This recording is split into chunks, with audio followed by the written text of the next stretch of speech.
What's up, guys? First video here. Today, got chest and back. Don't really know what to say, but this is my pre-workout meal, cream of rice. It's blueberry lemon. I use this protein right here. Pretty good, pretty expensive, but toss some blueberries in here. I have the same breakfast pretty much every day, which is my pre-workout meal, first meal of the day. It's 120 grams of rice, scoop of protein, and yeah, makes it like a cake. It's pretty good. I have the same thing at night too, but I'm gonna eat this. The reason I eat this is because it digests quickly, right? And I'm going right to the gym, so I like to keep the fats pretty minimal on this meal. And then with the rice, cream of rice, it's just blended rice, so that's gonna digest easy. So I'm gonna eat this, then I'll show you what I do for an intra-workout drink, and then I'll have my pre-workout, and I'll probably head to the gym. Be there in like 40 minutes. But yeah, I'm gonna eat this. I'm hungry. What's up, boys? For my intra-workout, I'll show you what I use. Basically, I just don't like sipping on water during my workout because I don't really love water. I love water, but, you know, it's kind of boring, right? So I put creatine, then I get a zero sugar, like, mix that's pretty much no calories. I'll either do, like, something like that, where it's like a fruit mix, no sugar added, or Gatorade Zero works good. And I'll mix that with water, my creatine, and then I've been getting this on Amazon. It's pretty cheap. It's got, like, 100 milligrams of caffeine. I already take a pre-workout, but I don't like my caffeine too high, but you know, it's good, tastes good, it's 0 calorie, and it's got like the beta alanine in it, which I like that itchy feeling when I'm in the gym, so that works good. Basically just have it so my drink when I'm sipping on, you know, tastes good. So for my pre-workout meal or pre-workout drink, I take this right here. It's got 200 milligrams of caffeine. Again, tastes good, and it's kind of placebo. Just drinking something before you go to the gym makes you feel like you're, you know, awake. I feel like I'm pretty high tolerance with caffeine because I drink a lot, but I try to keep it to a minimal. If you're going later in the day to the gym, I wouldn't recommend taking caffeine. It's not worth it, just because it's going to impact your sleep. Because I go early, I can take a decent amount of caffeine and it's not going to really hurt anything. It's only going to help. So yeah, I take this one. Tastes pretty good. Only 200 milligrams of caffeine, and then the Intra has 100 milligrams of caffeine. So I'll take this and then I'll head to the gym. Today I'm going to start with calves. I'm doing chest and back. So I really won't get into like my working sets probably until like 30-40 minutes from now, so that gives enough time for my meal to digest. But yeah, we're gonna kill today's workout. I'll see you at the gym. All right, so another thing, guys, when you're taking your pre-workout, make sure you put like a lot of salt in your pre-workout meal or just your pre-workout. So I did my scoop of protein or my scoop of pre-workout, and then what I always do is I'll do like this amount of salt. 1, 2, 3, 4, 5. Keep in mind, I already salted my pre-workout meal pretty heavily. So what this is going to do is just going to keep you hydrated, right? Because if you just drink water, you're not really hydrating yourself. You need salt, right? Because you sweat a lot and if you work out. What I also do is I throw in this right here. No salt. It's just pure potassium. Again, it's an electrolyte. I can't speak today.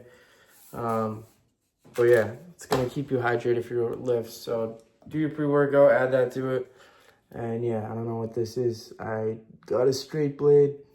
Wanted to try it out. And yeah, I cut myself. But it's part of my Halloween costume, I guess. So, all right, I'm going to drink this and I'll see you at the gym. All right, guys, this is my full chest and back workout. To start the session off, I'm doing calves. I did 2 sets here. I always do calves to start my workouts. I do calves every other day. I honestly don't do calves on leg days just because the last thing I want to do is calves on a leg day. And I think we can both agree that when you're done with legs, you probably don't want to do calves. So I do them first every other day. Most of the time they fall on like a chest workout or an upper workout. But I do 2 sets here, both in the 4 to 7 rep range, getting a deep stretch. As you can see, I'm using a gym pin just to add weight and add another way to progress. Getting a deep stretch here. And everything's done till failure, right? So I do a top set of 4, and then I think my back off set was like six reps. Right here, you see me doing this is a chest fly, so this is going to isolate the chest. It's going to hit the entire chest, right? But because it's a fly, there's going to be little tricep involvement, so it's just going to be the chest, right? Right here, I'm doing 2 sets again. I think my first set was 4 reps, and then I did another set of 6 or 7 reps. But as you can see, I'm pushing really hard. I'm getting a deep stretch, and then you'll notice with me, on all my movements, I pause in the deep stretch. And that's to alleviate any momentum and to make sure my muscle is doing the entire work, right? Also, muscles tend to grow under a deep stretch, so I just like milking that part of the movement. Obviously here, pushing hard, see me going nice and slow, pause, and then exploding through. All your sets should look like that, right? Now I'm moving on to a seated T-bar row here. This is going to hit my upper back. How you know it's going to hit my upper back is just the direction of my elbows, right? I'm pulling high and wide, so this is going to hit the majority of my traps and upper back. Just like every movement, pushing close to failure. I only do a few sets here, so this is going to be 2 sets on this exercise. You don't need to do 4 sets of 12 on every exercise. If you do that, that's probably why you look the same. Only doing 2 sets here. I believe my first working set was only 5 reps. So, yeah, you might think 5 reps, not that much, but that's perfectly enough and perfectly good and actually ideal for building muscle and strength. Yeah, you could build muscle anywhere from 5 to 30 reps, but thing is, with lower reps, and why I use lower reps, is it causes less fatigue, meaning it's going to be easier to recover, easier to get stronger each week, and easier just to progress overall. And it's going to build just as much muscle, if not more, and more strength. Right here, I'm doing an incline plate-loaded press. Again, only got 5 reps, but that's perfectly acceptable, and that's exactly what I wanted. I beat last week's numbers, and at the end of the day, that's all I care about. I think I got 5 more pounds on each side than last week, and I got the same amount of reps. So that's progress in my books, and it's really all I care about. I don't give a shit about the pump. At the end of the day, if I'm getting stronger than last week, adding reps, adding weight, then that's a win in my books. So that's 4 sets total for chest so far in the session. Next back movement, this is my second back movement, is an upper back bias pull down. It's going to hit lats as well. Only did 2 sets here. Again, 2 top sets in the 4 to 7 rep range. And yeah, I make sure not to swing on those. A lot of people rock. I again pause in the fully stretched position, make sure there's no momentum and that I'm not cheating the movement, and then pull as hard as I can. Next movement for chest is my last exercise for chest. Only doing 1 set here. Only doing 1 set. Okay, I did a set of 5 here, so it was pretty heavy, but at the end of the day, I got more weight and more reps than the previous week, and that's a win in my books. I don't give a shit about the pump, and you shouldn't either. If you're doing 4 sets of 12 and a bunch of volume in your sessions, you're not going to build the physique that you want, I promise you. You need to push harder on less sets and dial in your form. That's how you're going to get the best results. Right there, only did 5 reps, 1 top set. But guess what? I didn't get a pump, but guess what? I progressed from last week, and that's all I care about. Right here, I went back to the seated T-bar row. As you can see, my hands are a bit closer. So this is just going to bias more of my lats as opposed to the last time I was doing this and pulling wide. Only did one set there. That's what I'm looking like 6 weeks post-show. Just finished the workout, progressed pretty much every lift. So every lift, I either added weight from last week or added reps. And that's why I like tracking my lifts too. Makes it fun. I know it gets a point when going to the gym, sometimes you can lose motivation and it can be hard to go to the gym. That's why, if you have a system in place and you're tracking your lifts and you're consistently getting stronger and you're building muscle and what you're doing is actually working, then it makes it a lot funner. As opposed to, I know when I used to go to the gym, it was a lot harder and less fun, to be honest, because every workout was different. I didn't see progress right away. I'm not going to see changes every single day, but, tracking your lifts is a good way to not only tell that you're making progress, but it makes things a lot fun because it gives you a plan on what to do every day. And if you're someone who isn't gaining strength or consistently adding weight or reps every single week, then you probably have to do something different. Because if you're not progressing, I'm telling you right now, you're just wasting your time completely. And there's certain things that you can do to break past your plateau, and things you can change that will allow you to continue to progressive overload every week. But until you know those things and until you really figure out your own body, you're never going to know.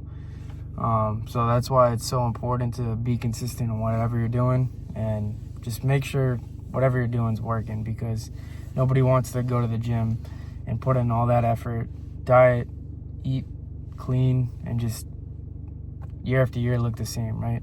So yeah, I just got home from that workout. Probably won't eat right away. You don't have to eat right away. I know that's a common myth, but probably shower, and then maybe make my meal after that. But yeah, I'm gonna head inside and I'll show you what I'm eating for my next meal. All right, this is me cooking my post-workout meal. It's ground beef, 96%. I put in some cauliflower rice to add volume and frozen peppers in the pan, and I just put it over lettuce. This is super filling, super high protein, easy. We at 6K steps right now. It's nighttime. Don't have my walking pad still, so we outside, and I gotta get 10K steps. We making it happen no matter what.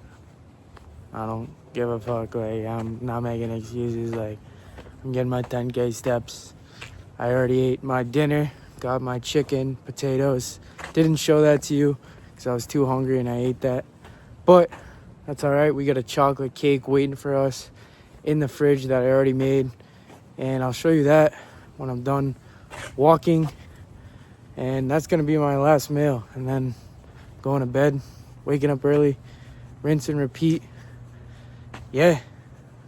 But yeah, we're going for a walk. You should go for a walk.